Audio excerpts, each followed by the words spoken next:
Today I'm going to talk to you about living in the Crystal Lagoon community of Mirada, Tampa Bay, and the things that you have to know before you decide if you want to move here or not. These are critical things because it might be a deal breaker for you. So you definitely want to know about these things, and a lot of people just don't know about them. And I think I have 5 or 6 of them, but I'll tell you the last one really, that one shocked me. I was very shocked by the last one. So make sure you stick around and hear the last one, but I'm going to jump right into it. So the first thing that you need to know is that this community has a capital contribution fee. What is that? Well, it's basically a fee that you have to pay at closing to live here, essentially, because of this super amenity that we have here.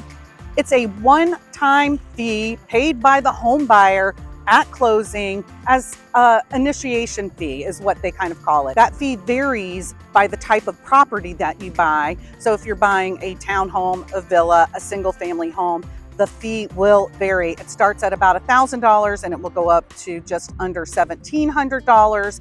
It does not matter if you're buying new construction or resale. It will be something that you have to pay for. Now, if you're buying new construction, you might say, oh, well, I could just ask the builder to pay for that. Well, you see, the builder already gives you some incentives if you use their particular lender. And even if you're paying cash, they have some sort of incentive for you. So they're probably not likely to give you the money for the capital contribution, because they're selling homes here. They're not having a problem selling new construction homes here. So they don't really have to give that feature away. They don't have to give you the amount for that capital contribution. If you're buying resale, you may be able to negotiate that fee with the home seller. You're just gonna have to ask, but you would wanna write it in your offer. You would wanna write it in somewhere in your offer. Your realtor will know where to put it. Oh, by the way, I happen to be a real estate broker. My name is Allison Newlon. And if you need help buying or selling real estate in this neighborhood or the surrounding communities, I can help you with that. So now you've moved into the community. You have access to the 15-acre Crystal Lagoon, this huge lagoon that you see behind me. It's beautiful. It's a beautiful day out here, as a matter of fact, with the sky being blue, the water's super blue. The seagulls are hanging out over here. Did you know that you can't swim the entire length of the lagoon? That's right, you have this entire lagoon, this giant lagoon, but you're not allowed to just swim anywhere. They have designated areas in which you are able to swim. Now, the other areas are designated for people using kayaks and paddle boards, things like that. So actually the area right behind me, which is kind of the far end from the entrance, that's where you'll see the majority of people going the distance on their kayak or their paddle board. So you can't just decide that you're going to swim the length of the lagoon back and forth for exercise. It doesn't work like that. They don't allow you to do that. But even so, the areas that they have roped off, designated for people hanging out, swimming, whatever, it's plenty big. It's enough space for everyone. You will not feel crowded. I have been here on opening day and it was fine. There was plenty of room for everyone, so not to worry about that. But you do need to know, the lagoon is open to the public. What? Oh my gosh, I just paid this huge capital contribution fee. I pay a monthly fee as part of my HOA fees and dues. I pay a monthly fee for the lagoon. And you mean it's open to the public? Yes, yes it is.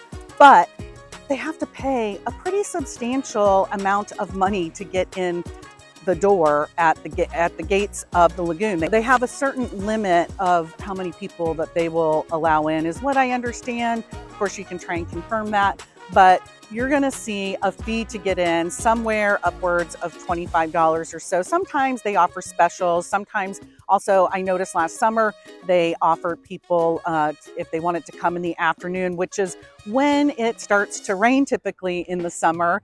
So they'll offer a discount on someone coming in later in the afternoon.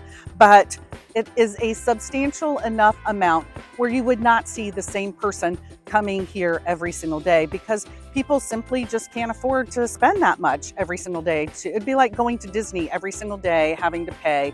It's not that much, but you get the point. You are not allowed to bring in your own food and drinks into the lagoon. What? What do you mean? That's right. The only thing that you can bring in terms of food and drinks, you can bring in a sealed bottle of water. You can bring some baby food items, I guess. I'll put a link in the description below that will outline exactly what you can and cannot bring, but you cannot pack a lunch and bring it and sit on the shore and eat it.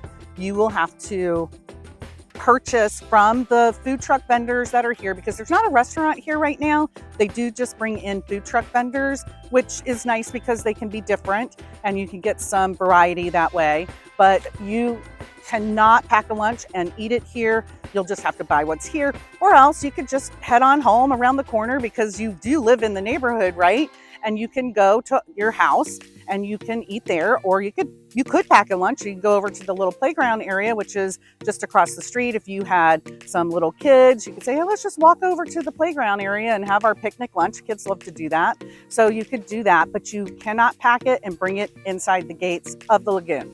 The members of your household have access to the lagoon. They do. They have access to the lagoon. And I have read that it was up to 6 members, but I also read it just said the members of your household, including dependent children up to age 25. So if you have a question for that, also refer to the link that I will put down below in the description. Did you know that you can have guests and you get 25 guest passes a year? You get 25 guest passes a year that you can use, and you can have anybody come here with you. So if you have some friends you would like to bring along, you have family visiting town and you want them to come along, they get a pass, 25 of them, and then it resets every year.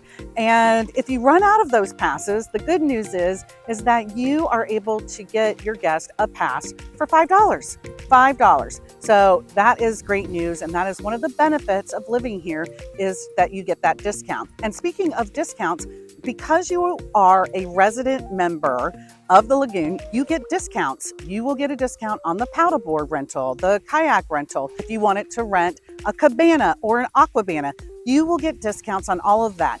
And I believe you get a food and beverage discount as well. Refer to the link that I'm going to share for a list of the discounts that you do get.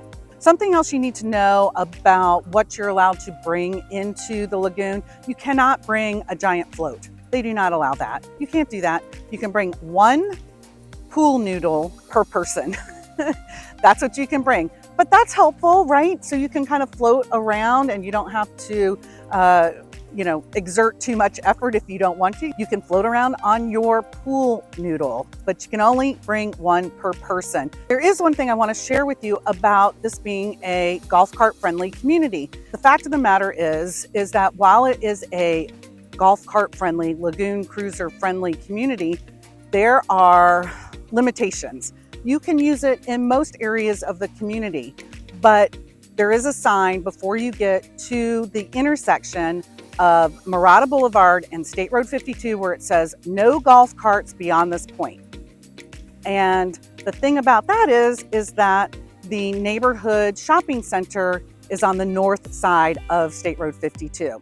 So technically, you are not supposed to drive your golf cart across State Road 52.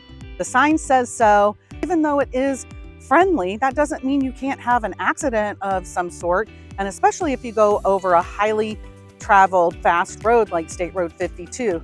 I have seen golf carts and lagoon cruisers at the public shopping center, the Mirada Market. I've seen them there. So I know people do it, and maybe they have them registered properly and insured, and maybe they're street legal, I guess. I don't know, but maybe they're not. And so it's just something that you should know and take into consideration as to what you feel comfortable with, and that you just know what the rules are. It is not too much of a hassle to jump in your car and go on the north side of 52 at all. It's super close. The shopping is super close. And actually I did a whole entire video about a new Publix that's a little bit south of here. That is not the Mirada Market. It's in the sister community of Epperson Ranch, just about, I don't know, maybe a 5 to 7 minute drive down the road. So I did a whole video about that Publix because it's super awesome, and I will stick a link up here. Watch that video if you would like. So here's the one thing that got me. I mean, it really got me. I was really shocked by this rule. If you live in the Crystal Lagoon community of Mirada, Tampa Bay, I was really shocked because, you know, this is Florida. This is inland coastal living.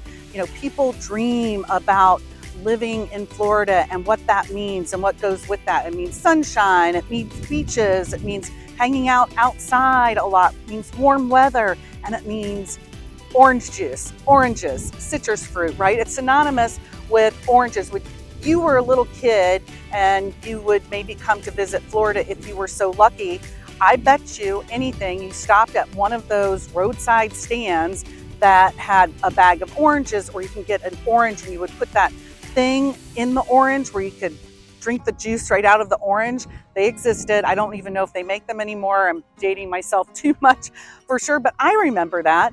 And people have this dream, well, oh gosh, I can't wait to move to Florida and I'm going to have my own orange tree.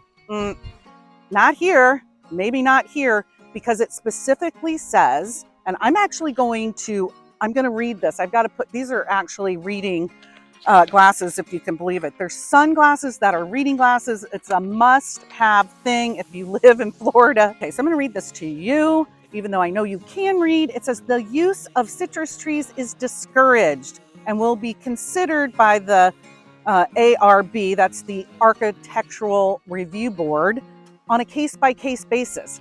So they discourage it. They say that they don't really want you to have it, but they also say that they'll consider it on a case-by-case basis. And they go on to say that if they're going to allow you to do it, you would only be able to have one, and it would have to be in a section of your yard, and it would have to be this, that, and the other thing. And I'll try to provide a link to that for you also down below. But, you know, gosh, if you always wanted to have your own orange tree because that was a dream of yours when you were a kid and you said, I'm moving to Florida, I'm going to have my own oranges, just know that that might not happen. It might not happen. But the good news is the Publix at Mirada Market and the Publix down, the giant Publix down in front of the sister community Epperson, they have lots of oranges there. And they have a market that comes here. Sometimes they have fresh produce. They have farmers markets all around the area on different weekend days, and you can get your fresh oranges there. For more information about living in and around this area, watch this video.